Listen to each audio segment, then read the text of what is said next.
Good evening, everybody. It's 9:30 on the East Coast, 6:30 on the West Coast on a Monday evening. It must mean it's time for your Calamity Jane live stream. James, how are you doing today? And did you hear which word I forgot to say? No, I didn't. I did not. I was so prepared to get started with a stream. I It's was not so even. I close. I take it for know. granted. I know. It's I this. take it for I granted when you forgot started out. weekly. I forgot the word weekly. I realized it as I was saying it. I was like, I was so pleased because I got through most of the intro flawlessly. And then I was Oh man, patting myself on the back so hard, I forgot to say yeah. weekly. It's all ruined. I think we should just call a mulligan on it and just go, see you next week. But I defer to your better Yeah. judgment. Well, my better judgment is I failed our stream because I'm supposed to be the last line of defense to kind of help with that, and I didn't help at all. I was simply just skipping through the woods myself, and I didn't even catch it. So I know. I failure know. on both of our Well, parts. in that It's a case, team effort for we should failure. just plow ahead anyway then. I guess So, so. Yeah.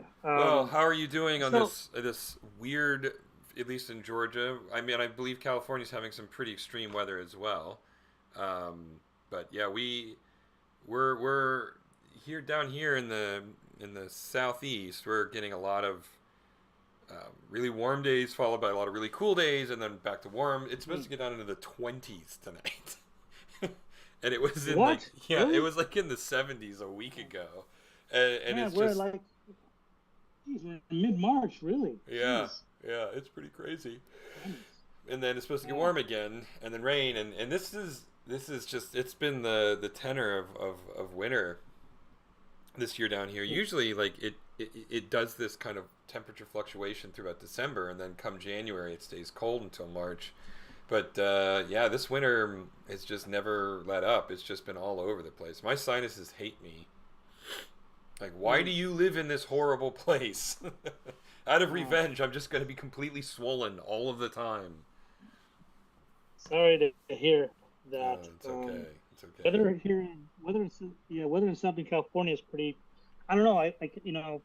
Admittedly, I live in a bubble pretty much. I pretty much work from home, so Mm-hmm. I don't get out that much. But we've been getting a lot of rain. But I know other parts of Southern California, California in general, I think there's like randomness of snow and stuff like that. I've heard legends of that. So I know it's kind of been freaky in some spots, but for us, I guess rain is kind of on the menu every other day or something like that. I think even tomorrow is going to rain, but which is unusual for LA. Yeah, I for mean, we get March. some rain, Yeah. but not.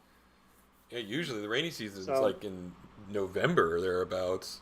mm, yeah, that was Hmm. my experience too. But yeah, but I don't mind rain. I actually enjoy it. So, Mm-hmm. I don't like the driving Well, in LA, as no. much. Yeah, it's everything is super Yeah, slick because the roads are covered in oil, and nobody down there knows how to yeah. drive in So rain anyway. So it's probably just no, mass chaos. yeah. So that's the only thing that's kind of a challenge. But in general, though, I don't mind it. I like the day after rain, the blue skies, everything like that's really nice to look at. But Mm-hmm. yeah, but other than that, everything else is pretty much a typical Monday. Just kind of starting a work week and plowing through. So Mm-hmm. Mm-hmm. yeah, and then to kind of get us started tonight, I know the you. Well, so here's something like I know sometimes I will give away our tweets that we talk about that are meant to be happening during the week, but Mm-hmm. for tonight's stream, you may kind of do the same thing, kind of I don't know, kind of reveal what we're going to talk about Well, in the tweets. we You can, know, yeah, we don't have to beat around the we're gonna. bush. We were I goofing know. around and we came up with a new character. Yeah. It's not really. I don't think this character is necessarily a villain per se. More of just sort of a thorn in Calamity's side from time to time, almost like just a gag character. But we made ourselves laugh, and that's always the very low bar Yeah. That is. that we adhere to when we create a new character. So if we both chuckle at the idea, then it's like, cool, that's a winner. Yes. Because As long as two people ultimately, we're laugh. just, yeah, right, exactly. So yeah. So tonight, because this is how Eric and I were kind of riffing back and forth on this particular character. Mm-hmm. I'm gonna do a couple of sketches for fun. I already kind of have it in my head which one which I really like, but who knows? I might come up with a couple something else different. Eric, maybe you see something completely different as I sketch tonight. We'll see. We So shall see. I'll just doodle and we'll hang out. Okay, sounds good. Um, should we go ahead and basically James and I we were trying to figure out what we wanted to do for um, uh, uh, the three tweet story this week. And I don't remember. We were just spitballing. I mean, we were spitballing for a good 5-10 minutes before we kind of settled in a direction we wanted to go. And it was basically, well, what if a snake oil salesman comes to Dry Gulp Gorge and sells Calamity a faulty something or other, right? And then I said, what if it's an actual snake? And you said, what if his name is Oily? And, and so the snake oil salesman, who is also a snake, was born. Oily the snake oil salesman, Oh um, boy. was born in that moment. And so, yes, there we have it. That is what James is going to be sketching today. Yeah. So yeah, and I had like I said, I had something in my mind a little bit as we were Mm-hmm. talking about this guy. Um, but yeah, uh, Eric, if you have anything in mind, I mean, I'll sketch that out too. But Well, I mean, I love the. I was thinking about it. I kind of love the idea that he's wearing regular clothes, but the yeah, sleeves are empty, and his snake, yep, goes through one pant leg, and the other pant leg is just sort of dangling. So he's a hmm snake, but he's wearing an actual suit fit for a quadruped, right? yep, Um, hmm so, or not a quadruped, a bipedal, with two arms. What is that called? What are we called? Like quadruped is a dog, right? What yes, are yeah. That's humans a just bipedal? Is that how it's yeah. called? We're I think we're biped works. Yeah, Does yeah. I that think biped. imply that we have two arms by default? Oh, yeah. Good question. I I don't know. mean, I It's almost guess like we so. should. Yeah. Yeah. But anyway, Um. I mean, bipedal means you walk around on two legs. It doesn't. It's not necessarily the guarantee of two arms. But anyway, so yeah, that was kind of what I was thinking. Is sort of like I don't want him to be super violent. Like I didn't imagine him being like a cobra or a rattlesnake or something like that because that's too hmm obviously villainous. I Yeah. wanted him to look more like a garter snake, right? Or hmm you know what I'm hmm saying? So he looks kind of innocent. Um, Yeah. because the snake oil salesman has to be at least somewhat charismatic and inviting, and cobras and rattlesnakes are not Too inviting scary. creatures. Yeah. Yeah, that's too scary. Yeah, I'm pretty much with you on that. I mean, I was thinking the same thing, like a typical garter snake type, just something that's not poisonous. Mm-hmm. That's that was my thoughts too. So The other thing I was thinking of is how there's like a coral snake and another type of snake and they're black, red, and yellow banded, yeah, and you can never remember like one of them is like, oh, if the yellow band starts here or red band starts here, I don't remember. It's poisonous, and if it starts in a different order, then it's safe, right?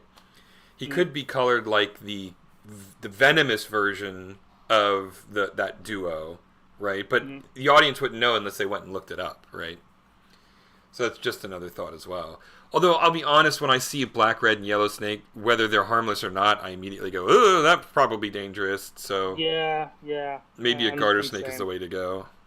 yeah, I'm with you on that. The one thing I was gonna do, that it just sticks in my head is like the outfit. Yeah, I'm with you. It's pretty much human-like clothing, but when I think snake oil salesman, I always think of Mm-hmm. a top hat and a Mm-hmm. monocle, Mm-hmm. almost like those train robber guys that put the damsel in distress on the railroad tracks. The same kind of thing where they always have like that weird suit on and the top hat, like they're almost like a carnival barker, but they're not. Um, yeah, that was my only other thought. Yeah. No, I think that's fine. I think top hat, monocle. I just think it's silly that he's wearing actual people clothes. Right? for Yeah. for a strange reason. I mean, obviously it's not like you don't have to go in that direction. I just thought it was a funny visual No, for like these I was empty saying suit that. arms and then one of the pant Yeah, legs is also empty, right? yeah. I was actually going to stick with just the top being humanoid, only because the pant legs to animate that, I'd have to always kind of constantly have to drag people Oh, I around a guess you're lot. right. I guess you're right. So Yeah. for that reason, for practicality reasons, I'm not gonna. I probably won't do the pant leg. I mean, I'll throw it in there for fun, but in my head, that's the one area I may not stick all the way through. Yeah, everything else. One thing I was thinking about is like I was almost wanted to kind of put a coat hanger in around his neck that kind of sticks out like this. So that way, So to it's hold the like shoulders up a little it'll bit. hold the shoulders up. Yeah, yeah, I'm curious to see what that looks like. It might just be funnier to have it yeah. hanging Just off of dangling. him, but I'm Yeah, curious to see what the coat hanger looks like as well. yeah. I don't know if that's gonna work, and it might look too busy. So, but yeah. But Uh, I wanted to. I kind of wanted to follow up last week. While I'm doodling here, okay, about we were talking about Zelda last week. we were So indeed. and after our talk, I decided I would give Breath of the Wild one more shot. And I was telling Eric, I was telling you about this Oh uh, yes, yes. I gave it the 5 minute test. I climbed up a mountain right by Tabitha Bridge. I spent a good 10 minutes just trying to explore. I was trying to avoid these drone things that are flying around in the sky. So that okay, I'll climb this mountain. So I climb the mountain. Okay, great. I've avoided those drones. 5 minutes later, I started. Okay, I can scale down the mountain. I misstep, fall off, dead. And then what does it do? It puts me right in front of that bridge again. I got to walk across this bridge for 5 minutes out of those 10 minutes, do it all again. And at this point, I just shut it off. I was like, yeah, I don't know if I can. I just don't know if I can do this. Yeah, I mean, we talked about this at length, and about how horses are inconvenient because there's not enough stables and they don't teleport with you, right? And so and it's always faster to teleport as a general rule. Horses are only good before you unlock the shrines, right? But then Mm-hmm. that leaves you the problem. So that leaves you the problem. Sometimes you find yourself in a situation where you have to cross a 3 mile long bridge on foot, right? And Mm-hmm. that's where you hit into. And then yeah, the guardians are such a pain in the ass until you have like ancient arrows or get really really good with shield parries. And I'm not even sure every shield can shield parry, but until you get really good at shield parries, the guardians are very difficult to deal with. And so yeah, climbing a mountain, since it's drilled into you from the very beginning that that's what Link does in this game, that was it's a natural instinct. And so that's kind of part of for me, part of where the great game structure breaks down is um, there's just all of these little inconveniences that oftentimes add up to be greater than the sum of the whole. And and I remember that bridge being really long, and I remember like going doing that mental calculus of, is it faster to run all the way back to the stable or teleport to the nearest stable and walk to the stable and then grab a horse to ride the horse all the way back down to the bridge to cross the bridge? Or is it faster just to huff it, right? And Yeah. it's kind of an unfortunate traversal collateral damage, or not damage per se, but unintended consequence in my opinion, um, for building the navigation system the way they did in the game. But to that end, I will say that some of this is also your fault. Um, Of course it is. I Because I have don't. 3 hearts. Yeah, I still have three hearts. I don't know why you've been putting all of your experience exclusively into stamina, but you don't take infinite damage when you fall. You take damage proportional to the distance fallen. And with Yeah. 3 hearts, though, you can't fall very far without dying.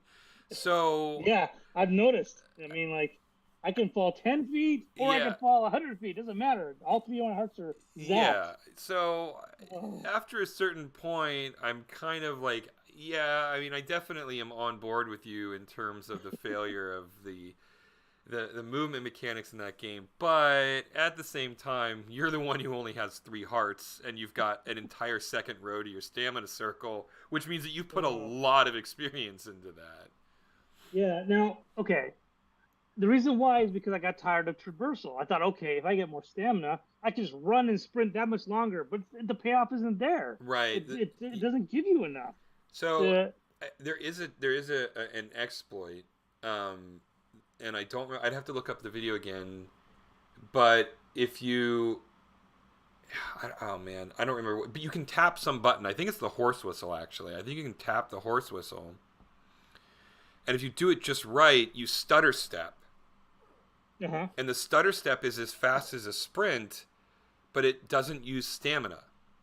Oh my gosh. And so you'll see a lot of Let's Plays. I've seen a lot of them, and maybe they found a better exploit. But I've seen a lot of like stream videos of players, and that's how they like get across the map really fast. Is they just do that stuff. And I admit, when I was playing Breath of the Wild, I did the exact same thing. A stutter step. Yeah, and You just tap the whistle. it's not that easy. I mean, Constantly. it's super easy, but that's I don't think that it's like one. It's like yeah, it is. It's very simple to do, but I don't remember. Don't quote me on that. It may not be the horse whistle, um, but yeah, there is a button that if you just tap it really fast, you stutter step, and so you're basically moving at the sprint speed, but because you're not doing it for any duration, it doesn't consume stamina. And so it's this exploit to get around and move. And now maybe they've patched it out. I haven't played Breath of the Wild in when that came out in 2017, so I haven't played that game in almost 6 years.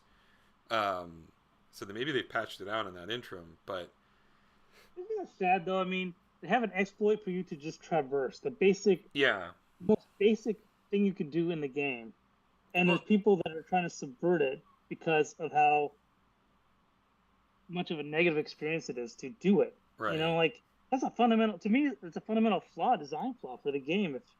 If people are online doing that, and then you're designing it to have this meter to help you run faster, and then nobody uses it, then it's Well, I mean, you really still use that's it for huge. climbing and stuff, right? I Okay. mean, Yeah. but Yeah. you But know yeah, and we were talking about how Skyward Sword had a huge influence on Breath of the Wild, from item upgrades to shield durability. That stamina is where Skyward Sword introduced stamina. The sailcloth that first appeared in Skyward Sword, although its functionality was vastly expanded upon for Breath of the Wild. But yeah, I mean it's just um, a lot of that stuff Skyward Sword handled better. Um, mhm. because Skyward Sword isn't just this massive open field, the stamina wheel isn't nearly as bad in Skyward Sword because you're never sprinting for any duration. You're sprinting across one chasm, or you're sprinting to get past an enemy, and so the stamina wheel doesn't ever become a hindrance to your movement in Skyward Sword. But in Breath of the Wild, because just about every interaction utilizes the stamina wheel, and because you spend so much of the game is just moving from point A to point B, it breaks down, and Mhm. as a solution to a long term traversal issue, Mhm. right? And obviously, the intention is that you would use horses to supplement that for faster travel, and then fast travel when you need to. But because horses can't fast travel with you, that's not totally true. Um, when they did DLC, one of the DLC items was ancient armor for your horse, and when your horse equips that, it does teleport with you. But that was something that didn't come out until the DLC came out, right? But this is my whole problem with Breath of the Wild. If you want to know the truth, is in my opinion, Nintendo in a lot of ways has admitted that a lot of the ideas, even if at the kernel they were kind of interesting, were not implemented particularly well. I mean, I think the horse is a perfect example of that, right? They actually added in an item in the DLC to make the horse teleport with you, which seems to me to be such a no-brainer for the exact reason we started discussing this topic for. Mhm. And then the weapon breaking system, right? How, you know, it's it doesn't work because, and the Master Sword is the perfect example of this for two reasons. One, by default, when you get the Master Sword, obviously they don't want the Master Sword breaking. That's a no go, right? Mhm. I mean, the Master Sword Mhm. features on the logo of almost every single Zelda game. But at the same time, if the Master Sword doesn't ever break, then why would you use any other weapon, right? Yep. So how did they get around it?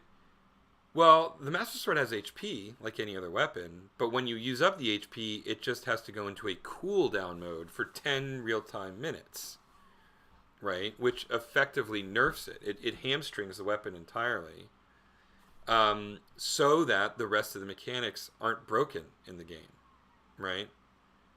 Now, we talked about this. I'm not necessarily opposed to item degradation, but it needs to be a little bit more realistic. I mean, it needs to be slower paced. You need to be able to repair it a little bit more easy. I mean, we've talked about this. I think Bethesda's games do a really good job of it, in particular Fallout 3 and 4, Mm-hmm. where, you get items with different durability, but the durability lasts for quite a while. And if you find another item of the same type, you can combine the two, which effectively repairs them, which I think is a really cool, effective way of handling durability. Mm-hmm. But you can't repair weapons that way in Breath of the Wild, and B, the durability of items in Breath of the Wild is like a fraction, less than a fraction of what a durability stat would be in a game like Fallout 3 or Skyrim, you know? Mm-hmm. Mm-hmm. And so it's a little frustrating. And then, that's slightly off topic, but the other reason why the Master Sword proves that the weapon breaking system is a flawed implementation at the very least is that in the first round of DLC, there was this massive tower that was super difficult, and I never beat because I didn't really play the game for the combat in the first place. But when you got to the very top of the tower, you unlocked the ability to have the Master Sword never cool down, Mm-hmm. right? And it's just like, okay, so you're literally gating a feature that should have been in the game from the start behind an extremely difficult challenge, and then trying to tell us that we've earned the right to fix a system that was broken from the get-go, right? And it's Do just you think it's that was? Do you think it was an afterthought? Do you think? What do you think came first? The fact that it was just uh, not breakable, and they thought, you know what, we can't do this, and then we'll just make sure that there's a cooldown in the vanilla part of the game without DLC. Or do you think it was an afterthought that they actually made the cooldown for the Master Sword in Breath of the Wild? I I, wonder. I guarantee you. Well, I can't guarantee anything, but my suspicion is that they decided to implement the weapon breaking mechanic, and when it came time to, and they knew that the Master Sword was going to have to be in the game. You can't Mm-hmm. have the Legend of Zelda anymore without the Master Sword. That's just pure and Yeah, simple. yeah. So they knew that they were going to have to find a way to retrofit the Master Sword into the system, and frankly, the easiest solution is just give it the same HP, but rather than breaking, give it a cooldown. I think that that's about what it was.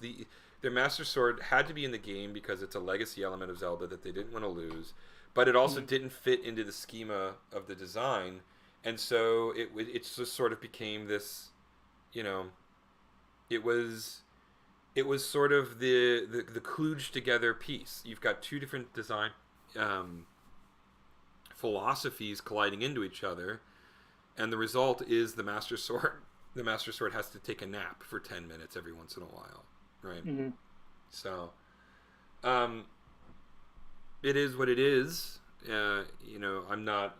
I've never pretended to be a huge lover of Breath of the Wild for issues like that. And if the, which I suspect it will have, if Tears of the Kingdom has the same kind of punitive weapon breaking system, I will not be playing that game. Mm-hmm. I got that really cool art book that we talked about last week for Breath of the Wild because, again, it's my favorite art style of any Zelda game, hands down, like far and away. Mm-hmm. And so I was great looking at the book, and all the fiction is super fun too. But it's the game itself that was the weak part for me. But I was looking through the book and I'm like, oh wow, yeah, there's some really good parts about this game. Maybe I should bust out my Wii U and give it another shot, give it the old college try. And then I stopped myself short right before going out to my storage unit to grab my Wii U because it's like, oh right, weapon breaking, right? Yeah, And the yeah. instant I start remembering how frustrating it was to use a sword, not a sword wouldn't even make it, some swords wouldn't even make it through one battle, right? And Yeah. the UI to change swords was so clumsy, um, which is a weird thing because they did a really good job with item navigation and switching in Skyward Sword. They had a really cool radial menu that is kind of industry standard now. Monster Hunter Rise has a really well implemented radial menu inventory system, just like Monster Hunter World did. Yeah. So it works really well. Why they didn't go in that direction is beyond me. It just seemed really dumb. And it could be, well, that's a whole other situation. But anyway, I didn't get my Wii U out because once I remember the weapon breaking and how frustrating it was to switch beyond, between all of that stuff, I was like, nope, I don't want to play this game. So instead, I just I kept playing Skyward Sword, which is a better Zelda game than Breath of the Wild, in my opinion. And then when my friend wants to hunt, we play Monster Hunter Rise together. So Yeah. Yeah. Yeah. I still have what's the one? I have Zelda Waiting in the Wings on my Switch. The one with the egg, the one that was on the Game Boy. Oh, Link's Awakening. Yeah, Yeah. that one. I'm still waiting. I'm kind of want to fire that one up now. Yeah. Just kind of remember what Zelda games are like, because that one seems like a typical, cut and dry Zelda game to me compared to what Breath of the Wild is. Maybe I just expect too much. It's a true old school Zelda game in terms Yeah. of, it even still, like, the screen still scrolls at fixed locations. Oh, okay. I think maybe it doesn't anymore, but because it's basically they took the Game Boy game and just added really, really, really pretty graphics and changed Okay. almost nothing else about the game. Okay. I loved it. I played through it, 100%ed it. But I did it in like 10 hours. And the reason I did it in 10 hours... Because you still remember how to play it. Yeah, I mean, it was my favorite Zelda game growing up. I played through Link's Awakening maybe 100 times. It's a part of my DNA. I mean, when I booted that game up, my muscle memory took over. Mhm. And every time I got to a dungeon, I'm like, oh, I remember every puzzle in this dungeon. And just, like, tore through the game from beginning to end. Oh, man. And got through it in 10 hours. And it wasn't like I was just trying to rush. It was just... It was just very easy for me because of my experience with the original game. But I love it. I mean, it's a wonderful throwback to old school Zelda. Link's Awakening it's kind of a sequel to Link to the Past in a way, right?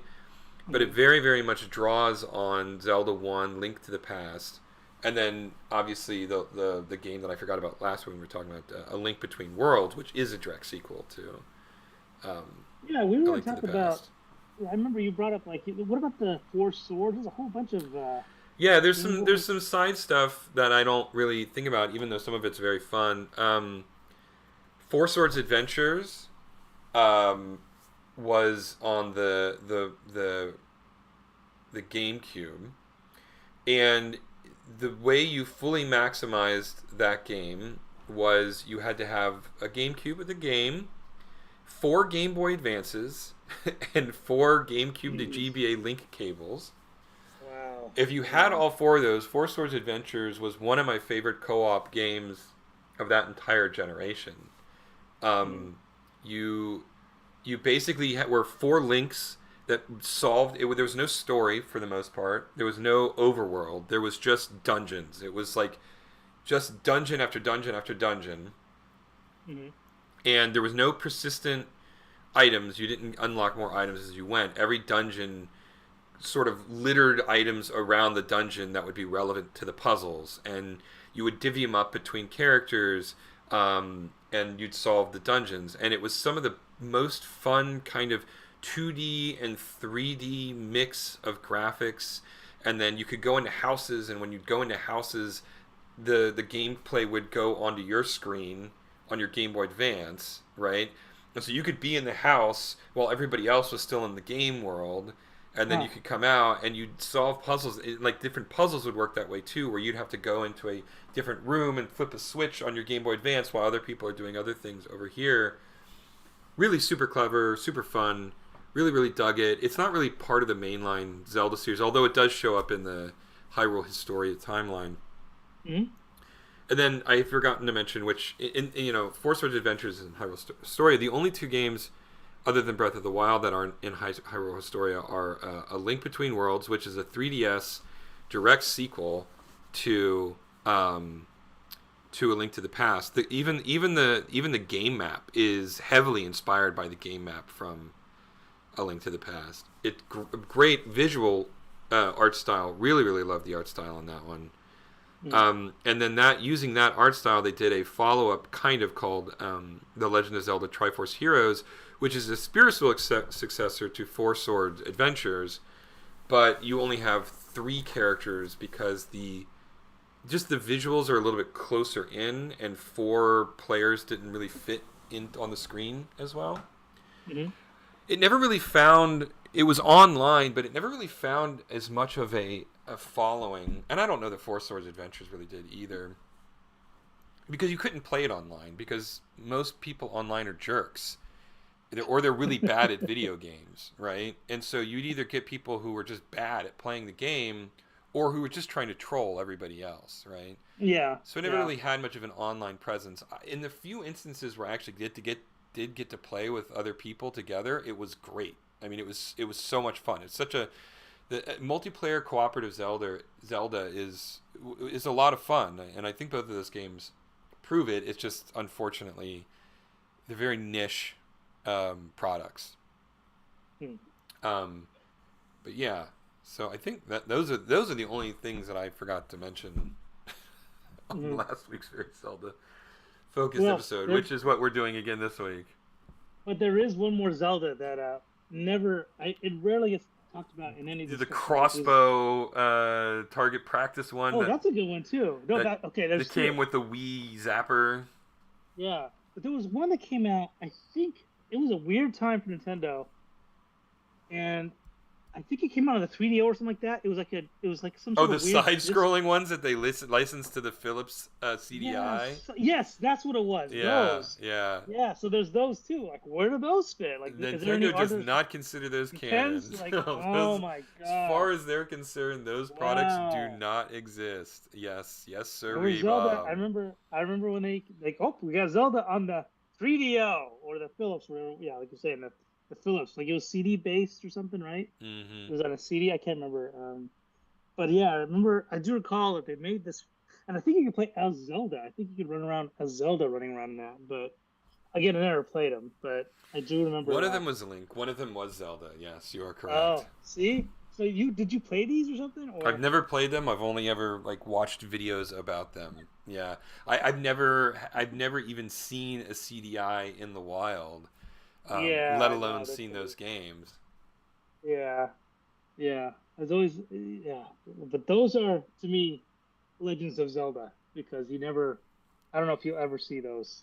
Those are myths of Zelda. Yeah. I mean, it's an interesting artifact of history. You know, when Nintendo was working on their expansion to the Super Nintendo and moving into the CD technology space, Philips was the company that they were working with to develop the CD technology. And a part of that business agreement was that Nintendo would license some of their franchises to Philips for their CDI technology. And for whatever reason, Nintendo relinquished creative control over those projects, and that's what came out of it. And I actually don't know where the rights to those games live.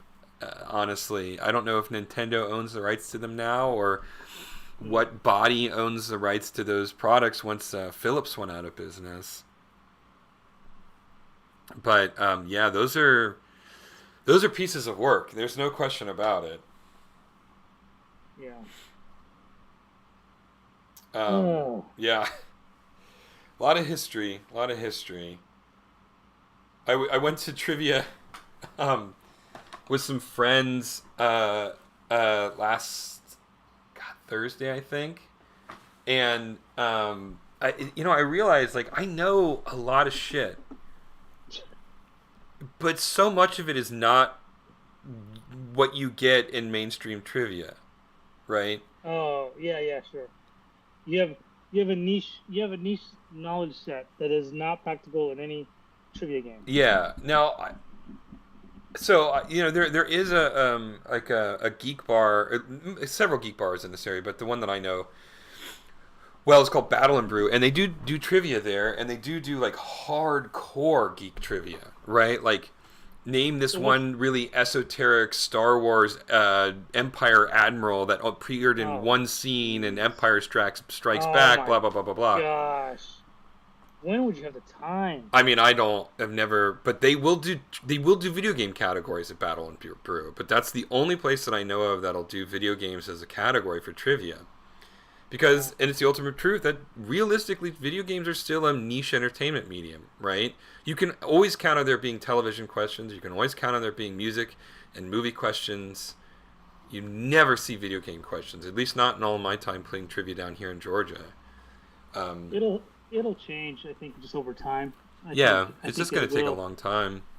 Yeah, I mean, it's getting more and more mainstream all the time. I mean, same with comic books for a while, right? I mean, comic books were kind of an Yeah, underground scene they for a don't ask. while, Yeah, and they don't ask comic book questions either, too, right? But mm, I mean, I don't think there's any doubt that outside of the Marvel movies, comic books are a niche it's entertainment still, yeah, industry. yeah, yeah, Um, but anyway, so yeah, I'm like, yeah, there's some stuff, and if you want me to discuss the finer points of cinematic continuity or continuity editing or something like that, but we were joking, we're like, I'd be great at long form trivia. Like if we needed to write an essay to every answer, I would be great at that. But uh, there's too much just general knowledge that is outside of my purview. I mean, sports, forget about it. Like unless it's just this game has an egg-shaped ball and is yeah, played on a 100-yard field. It's if it's anything more complicated than that, I yeah, mean, I'm not gonna do well. yeah. I mean, yeah. I you just have to wait and hope for that video game, video game trivia night, I guess, and Yeah, then you can really kind of show off your chops, I yeah, think. yeah. I mean, I did get one geeky question at the trivia on Thursday. Um, uh, um, in Einstein's equation, E equals mc squared. What does c stand for? And the speed of light, like that, I know. Hmm. And no one got it. Very few people got it at that trivia, and I'm like, yes, I'm a nerd. I still got some cred. I still got a little bit of cred. Um, So, was there prizes and stuff like that for doing that, yeah, you get or no? it's just bar cash, right? All right. Yeah, it's just honestly, it's an excuse to go hang out with friends for a little bit. Mm. And I'm going to trivia again tomorrow with a different group of friends. The ones I went through last Thursday were some of my improv friends. I have, and I with some intention, honestly, given some of the shit that's happened to me over the last couple of years, I tend to silo my friend groups. And my friends tend to know this. I mean, I've said this to some of my friends, but generally speaking, I tend to it's that episode of Seinfeld, Worlds Collide, Jerry, Worlds Collide. I'm very much of the George Costanza philosophy of Circle of Friends. Yeah. So I tend to, like, I've got my improv friends, I've got my Dragon Con friends, I have my poker friends slash theater friends. I have these groups of friends, and then I have a few stragglers here and about that are floaters, that. Hmm. Hmm. But by and large, my friend Jeff, who's been on this podcast, he's a floater. He hangs out with several of my groups of Hmm. friends, Yeah. and my friend Jen is the same way. But by and large, yeah, most of my friends are pretty siloed.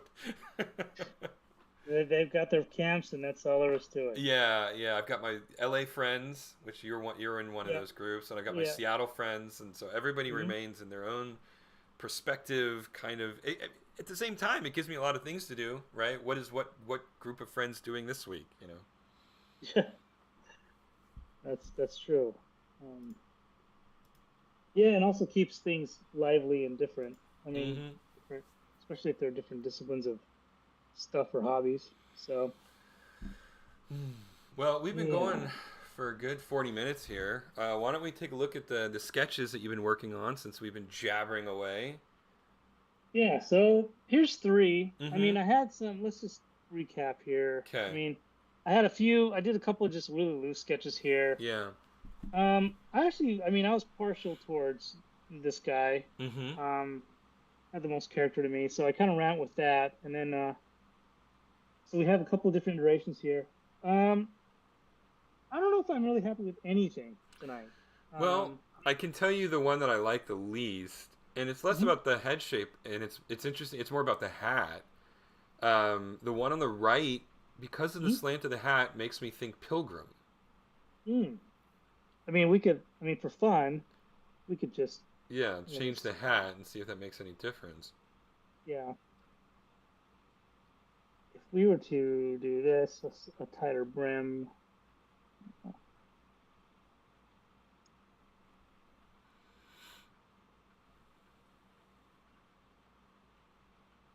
Yeah, there we go. That's less pilgrimy. That's more Hmm. top hatty.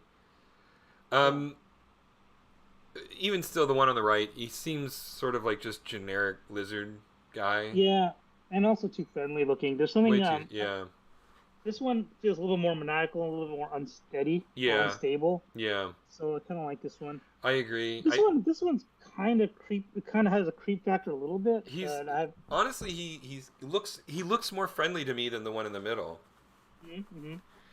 Um, Yeah, and I also I like think. the I like the tie on the middle guy better as well. Oh, you like the straight up tie like I this do, versus yeah. the There's something the one thing sinister is. about the skinny tie that I like. Mhm. Also, if I recall, I think Big City Lawyer has He has a the bola tie. drawstring. Yeah, Yeah, so I was kind of reluctant to do that, but I just did it for yeah. fun. But yeah, I'm with And you. But I think you're yeah, right. I think the monocle is great. I'm all on board with the monocle.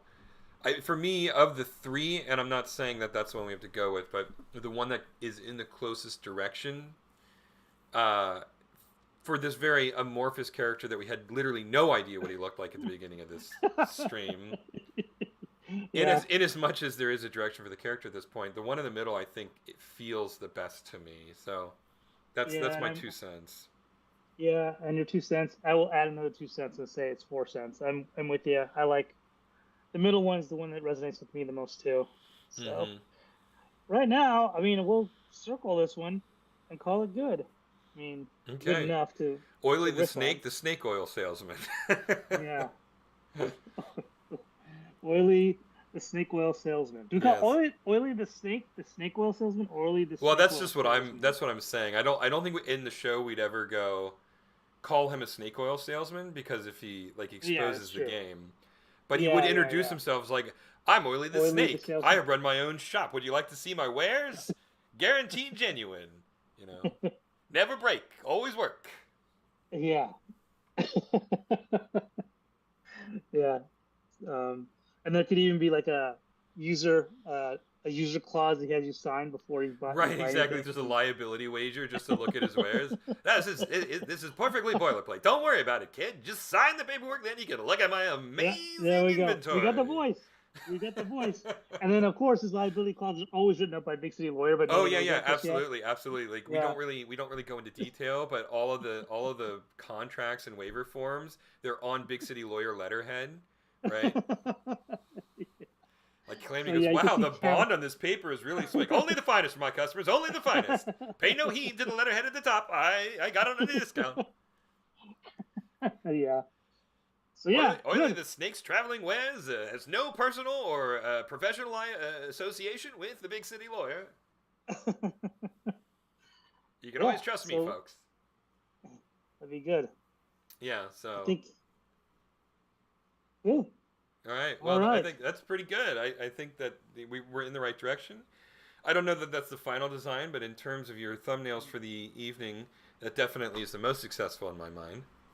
Yep. I'm with you in agreement there. So Uh, we'll eventually someday revisit this guy, but at least we put it down on paper yeah, and we already had it in thoughts in our tweets. that's right. So That's right. Okay. Well, in any case, we'll wrap it up there. As always, head on over to calamityjane.rocks. That'll take you to our Patreon site. Please consider subscribing and helping us make this cartoon a reality. We're going to do it on our own, but having a little bit of money to fall back on will just make that process a little bit easier. You can also find us on Facebook, which presumably this is where you found the stream initially. It's where we do all of our general show updates, whether or not we're going to have a stream, any announcements, that kind of stuff. Of course, you can also find us on Twitter as well, at Jane Salamander, where we do our 3-tweet stories every week. Oily, the snake oil salesman, is obviously the focus. Oily, the snake oil salesman, is the focus of that this week. And otherwise, yeah, I think we'll be here next week. I don't have any plans that'll stop me from being here next week, James. Same here. So Lovely. we'll see you next week. All right, well, we'll see you next week. Good night, everybody, and stay safe out there. Bye-bye.